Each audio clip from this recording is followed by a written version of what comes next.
எல்லாருக்கும் வணக்கம். எல்லாரும் எப்படி இருக்கீங்க? நல்லா இருக்கீங்களா? இன்றைக்கி வந்து பார்த்திங்கன்னா வெயிட் லாஸ் சேலஞ்சோட 71 டேஸ் சேலஞ்சோட டே வந்து 36வது நாள் தான். ரொம்ப ரொம்ப ஹாப்பியாகவே வந்து ஸ்டார்ட் ஆகிருக்கு. டே வந்து காலையில் 4:45 எழுந்திரிச்சு தொளிச்சு கோலம்லாம் போட்டுட்டு கடவுள்கிட்ட பிரார்த்தனை பண்ணிவிட்டு என்னோடய திணையரிசி சாப்பாடு என்ன சாப்பாடுனா திணையரிசியில் குஸ்கா மாதிரி ரெடி பண்ணியிருக்கேன். செம்ம டேஸ்ட்டாக இருக்க போது. ஆல்ரெடி நான் ட்ரை பண்ணியிருக்கேன். அதுதான் வந்து காலையில் வந்து எடுத்துக்க போகிறேன். காலையில் எழுந்திரிச்சோடனே கடுக்காப்பொடி சாப்பிட்டேன். கடுக்காப்பொடியில் ஒரு டீஸ்பூன் கடுக்காப்பொடி போட்டு அதில் கொஞ்சம் தண்ணி ஊற்றி சுட சுட கொஞ்சம் இது வந்து குடிச்சிட்டு வந்து காலையில் வந்து கடுக்காப்பொடி குடிக்கிறதுக்கு முன்னாடி ஒரு 1/2 லிட்டர் தண்ணி குடிச்சிட்டு தான் குடிக்கணும். வெறும் வயிற்றில் குடிக்கக்கூடாது. அதுக்கப்புறம் பார்த்திங்கன்னா இப்படி தான் போச்சு. காலையில் எதுவும் எடுக்கலை, கடுக்காப்பொடி மட்டும் தான் குடித்தேன். அடுத்து சாப்பிட வேண்டியதான். இப்போ வந்து பார்த்திங்கன்னா மணி வந்து 8:30 ஆகுது. இதுதான் வந்து என்னோடய டைமிங்கு. இப்போ வந்து பார்த்திங்கன்னா திணை அரிசியில் கொஞ்சம் புலாவ் மாதிரி பிரியாணி மாதிரி செஞ்சுருக்கேன். கம்முனேரி ஐயே. இப்போ வந்து பார்த்திங்கன்னா மணி வந்து 1:45 ஆயிடுச்சு. இப்போ வந்து முட்டை அப்புறம் வந்து தக்காளி வெங்காயம் இதெல்லாம் வந்து தோசை தாவாவில் போட்டு அப்படியே வந்து ஒரு பரட்டி நல்லா வேக வச்சு கொஞ்சமாக கறி மசாலா போட்டிருக்கேன், நல்லா வந்து வாசனைக்காக. இதில் வந்து கொத்தமல்லி புதினா அப்புறம் வந்து கொஞ்சம் பச்சை மிளகாய் அதெல்லாம் போட்டிருக்கேன். சூப்பராக இருக்கும், ரொம்ப ஃபில்லிங்காகவும் இருக்கும். டேஸ்ட் வைஸ் ஆனால் பேலியோ டயட்டில் இது ட்ரை பண்ணேன். நானாக தான் எந்த ஒரு ரெசிபீஸ்லாம் பார்க்கவே இல்லை. சூப்பராக இருந்துச்சு. நீங்களும் கண்டிப்பாக ட்ரை பண்ணி பாருங்கள். இதெல்லாம் தான் ரெசிபீஸு. எதை வேணாலும் போடலாம். எதை கொஞ்சமாக ஆயில் மட்டும் கம்மியாக விட்டுக்கோங்க. தோசை தவாவில் வேக வைக்கிறோம், ஆயில் நிறையா தேவைப்படும் அப்படிலாம் நினைக்க வேண்டாம். கொஞ்சமாக தான் ஆயில் விடணும். ஏன்னா நம்ம டயட்டில் இருக்கோம்ல. சரிங்களா? சரி, நான் சாப்பிட்டு தரேன், ஓகேவா? எல்லாருக்கும் இப்போ வந்து பார்த்திங்கன்னா என்னோடய டைம் வந்து இப்போ வந்து என்ன டைம் ஆகுது அப்படின்னா மணி வந்து ஒரு 3 மணி ஆக போகுது. எக்ஸசைஸ் பண்ணலான்னு பார்த்தேன், கொஞ்சம் கை கால் வலியாக இருக்கேனே, பீரியட்ஸ் ஆக போகிறேன்னு நினைக்கிறேன். டைமிங் வந்துருச்சு. அதனால் வந்து கொஞ்சம் கைகளில் குடைச்சல்லாம் இருக்குது. அதனால் எக்ஸசைஸ் பண்ணாமல் ஜும்பா ஒர்க் அவுட் அந்த மாதிரி என்னால் எக்ஸசைஸ் பண்ணாமல் இருக்க முடியல. எப்படியாவது நம்ம டார்கெட் ஃபிக்ஸ் பண்ணி அந்த கோலை அடைஞ்சிடணும் அப்படின்னு சொல்லி எனக்கு மைண்டு அதுதான் ஓடிட்டுருக்கு. ஆனால் வந்து எனக்கு கைகால் வலியும் இருக்குது. இப்படின்னு தோணுது அப்படின்னு தோணுது. ஆனால் வந்து கொஞ்சம் லெவிகான எக்ஸசைஸாக பண்ணலாம் அப்படின்னு சொல்லிட்டு நான் வந்து முடிவெடுத்துட்டேன். அதுக்கு முன்னாடி என்னோடய பாஸ்ட் ஒரு 71 டேஸ் நான் பண்ணேன் இல்லையா, அது வந்து நீங்கள் எப்படி டயட் ஃபுட் எடுத்தீங்க அப்படின்லாம் வந்து நிறையா பேர் கேட்டிருக்கீங்க. அதுக்கு முன்னாடி பார்த்திங்கன்னா இப்போ வந்து பார்த்திங்கன்னா நான் வந்து எக்ஸசைஸ் அந்த இது ஸ்டார்ட் பண்ணும்போது சம்மர் சீசனாக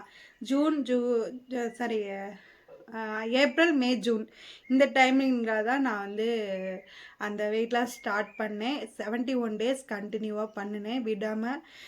ஒர்க் அவுட் இதெல்லாம் பண்ணி ஒரு 11 கிலோ கொண்டு வந்தேன்.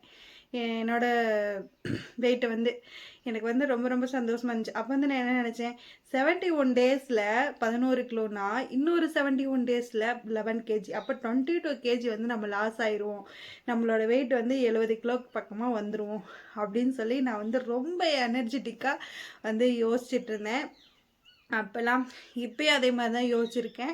ஃபஸ்ட்டு ஒரு 71 டேஸ் பண்ணுவோம், அடுத்து ஒரு 71 டேஸ் பண்ணுவோம். எவ்வளோ நாள் நம்மளால் முடியுதோ கண்டிப்பாக அதை நம்ம பண்ணிக்கிட்டே இருக்கணும். முயற்சியை கைவிடாமல் பண்ணணும். அது மட்டும் தான் என்னோடய குறிக்கோளாகவே இருக்குது. அப்போ வந்து நான் வந்து 100 கிலோ ஸ்டார்டிங்கில் இருந்தேன்னா 89 வந்தேன். இப்போ வந்து பார்த்திங்கன்னா 89லேருந்து கொஞ்சம் கேப் விடவும் 93 94 அந்த மாதிரி வந்துட்டேன். இப்போ வந்து நான் என்ன பண்ணோம் அப்படின்னா இந்த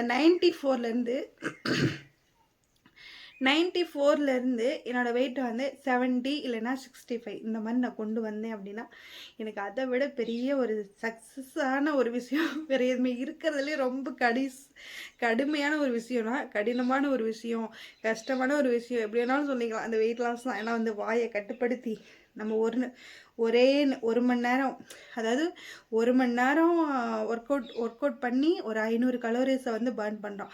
ஆனால் ஒரு 10 நிமிஷத்தில் நம்ம வந்து 500 கலோரிஸ் ஃபுட்டை வந்து நம்ம உள்ளே எடுத்துக்கிறோம். அப்போ வந்து ஒரு 10 நிமிஷத்தில் 500 கலோரிஸ் வந்து உள்ளே போகிறப்போ நம்ம பர்ன் பண்ணுறதுக்கு 1 மணி நேரம் தேவைப்படுது பார்த்தீங்களா. அதனால் வந்து கொஞ்சம் யோசித்து தான் நம்ம முடிவு எடுக்கணும். அதனால் வந்து சாப்பாடு கிரேவிங்ஸாக கொஞ்சம் கண்ட்ரோல் பண்ணுங்கள். டயட் ஃபுட்லேயே நிறைய வந்து வெரைட்டியாக செஞ்சு சாப்பிடுங்க. நிறைய வந்து உங்களுக்கு பிடிச்ச மாதிரி செஞ்சு சாப்பிடுங்க. அப்போ வந்து கிரேவிங்ஸ் இருக்காது. நான் இப்போ வந்து முட்டைக்கோஸ் ஃப்ரை பண்ணியிருந்தேன் இல்லையா, அதுக்கு வந்து முட்டைக்கோஸ், ஆனியன், தக்காளி, பச்சை மிளகாய், கொத்தமல்லி, புதினா, கறி மசாலா, 2 முட்டையை உடச்சி ஊற்றி அப்படியே வந்து தோசை தவாவில் அப்படியே வந்து ஃப்ரை பண்ணி எடுக்கணும். செம்ம சூப்பராக இருக்கும், ஃபில்லிங்காகவும் இருக்கும். சாப்பிட்ட உடனே வந்து 1 லிட்டர் தண்ணி குடிச்சிக்கோங்க. எனக்கு வந்து 1 லிட்டர் பாட்டில் இருக்குது. அந்த பாட்டிலில் இன்றைக்கி வந்து 4 லிட்டர் தண்ணி நான் கம்ப்ளீட் பண்ணிட்டேன். தூங்கிறதுக்குள்ளே எப்படியாவது இந்த 6 லிட்டர் தண்ணி நான் கம்ப்ளீட் பண்ணிடுவேன். எனக்கு வந்து இப்படி தாங்க டெய்லியுமே போகும். ஒரு நாள் நான் குடிக்க மறந்துடுவேன். அப்போ வந்து ஹெட் பெயின் லைட்டாக இருக்கும். எனக்கு எக்ஸசைஸு டயட்லாம் இருக்கும்ல, டயட் இருக்கும்போது கண்டிப்பாக வந்து வாட்டர் ரொம்ப ரொம்ப முக்கியம். அது வந்து பண்ணிக்கணும். சரிங்களா? இப்போ வந்து கொஸ்டின் அண்ட் ஆன்சர் தான் பண்ண போகிறோம். சிஸ் கலோரிஸ் எப்படி வந்து கால்குலேட் பண்ணீங்க அப்படின்னு சொல்லி கேட்குறீங்க. நான் வந்து ஒரு வெயிட் லாஸ் ஆப் வச்சுருக்கேன். அந்த ஆப்பில் பார்த்தீங்கன்னா weight loss app for women. அந்த ஆப்பில் வந்து பார்த்திங்கன்னா நம்ம எவ்வளோ அந்த எக்ஸசைஸ் வந்து ஓடிக்கிட்டே இருக்கும், அனிமேஷன் ஓடிக்கிட்டே இருக்கும், நம்ம எவ்வளோ கலோரிஸ் பர்ன் பண்ணியிருக்கோம் அப்படின்ட்டு அதுவே காட்டிடும். அப்படி தான் நான் வந்து கலோரிஸை வந்து கால்குலேட் பண்ணி சொல்லிக்கிருக்கேன் உங்கள்கிட்ட. அடுத்து வந்து பார்த்திங்கன்னா ஃபுட்டு கலோரிஸ் எவ்வளோ வந்து எதில் வந்து கால்குலேட் பண்ணீங்க அப்படின்னு சொல்லி கேட்டிருக்கீங்க. நான் வந்து ஃபாஸ்டி அப்படின்ற ஒரு ஆப்பில் தான் வந்து நான் வந்து கால்குலேட் பண்ணிகிட்ருக்கேன். நம்ம வந்து பார்த்திங்கன்னா இப்போ என்ன ஃபுட்டாக இருக்கட்டும், நம்ம டைப் பண்ணுற மெத்தட்லேயும் இருக்குது, நம்ம வந்து ஸ்கேன் பண்ணிக்கிற மெத்தட்லேயும் இருக்குது. ரெண்டு மெத்தட் இருக்குது. சூப்பராக வந்து இந்த 2 ஆப்பு தான் நான் யூஸ் பண்ணிகிட்ருக்கேன். இந்த கையில் வாட்செல்லாம் இப்போ ட்ரெண்டிங்காக போயிட்டுருக்கல, கலோரி கால்குலேட் வாட்ச் அந்த மாதிரிலாம் இருக்குல்ல, இருக்குது. ஆனால் வந்து நான் வாங்கலை. சரி இது இருக்கிறதே போதும் அப்படின்னு சொல்லிட்டு நான் வந்து அதை வாங்கலான்ற ஒரு ஐடியாவில் தான் இருக்கேன். ஏன்னா வந்து எப்போதுமே நம்ம கையில் இருக்கிறது நம்ம எவ்வளோ கலோரிஸ் வந்து ஒரு நாளைக்கு அக்யூரேட்டாக பர்ன் பண்ணுறோம் அப்படின்னு சொல்லி இதாகும்ல. நம்ம எக்ஸசைஸ் ஒர்க் அவுட்டு அந்த மாதிரி பண்ணுறதை தவிர்த்து டெய்லி நம்ம வேலை செய்கிறோம்ல, வீட்டு வேலை, அதை வந்து கால்குலேட் பண்ணுறதுக்கு ஒரு யூஸ்ஃபுல்லாக இருக்கும் அப்படின்னு சொல்லி யோசிச்சுட்டு இருந்தேன்.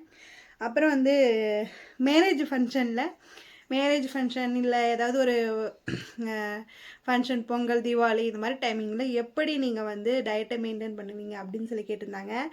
நான் வந்து பெரிய டயட்டு அந்த இது மாதிரிலாம் இன்ன வரைக்குமே ஒரு டயட்டிஷியன்லாம் நான் பார்க்கல. எனக்கு என்ன தோணுதோ அந்த ஃபுட்டெல்லாம் வந்து யூடியூப்பில் போட்டு க்ரோமில் சர்ச் பண்ணி, கூகுள் சர்ச் பண்ணி பார்ப்பேன். அந்த மாதிரி பண்ணி நான் வந்து நிறைய வந்து கேதர் பண்ணி அதுக்கப்புறம் தான் நான் வந்து டயட்லேயே இருக்கிறேன் இப்போயும்.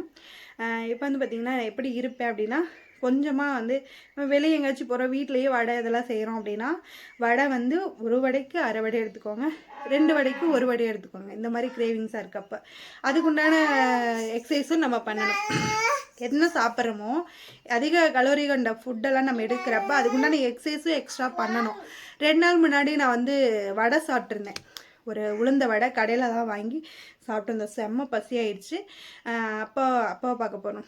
அப்போ வந்து நான் எக்ஸசைஸ் எவ்வளோ பண்ணினேன், 1.25 மணி நேரம் நான் வந்து எக்ஸசைஸ் பண்ணியிருந்தேன். அந்த மாதிரி நீங்கள் வந்து பண்ணணும் முடியாத பட்சத்துக்கு. சரிங்களா?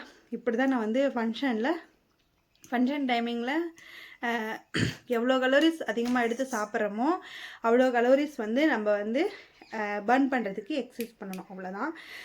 அடுத்து வந்து பார்த்திங்கன்னா வெயிட் வந்து டெய்லியும் அப்டேட் பண்ண சொல்லி நிறைய பேர் கேட்டிருந்தீங்க. இன்றைக்கி வந்து பார்த்திங்கன்னா வெயிட்டு வந்து நான் 5 days ஒன்ஸு அந்த மாதிரி பார்க்குறது. ஏன்னா வந்து எனக்கு வெயிட்டு குறைய மாட்டேங்குது, உடம்பு தான் குறைஞ்சிருக்கு.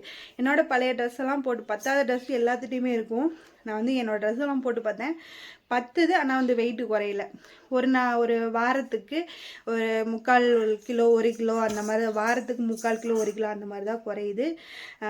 அதை வந்து எனக்கு வந்து கொஞ்சம் கஷ்டமாச்சு, டிமோட்டிவேஷன் ஆச்சு.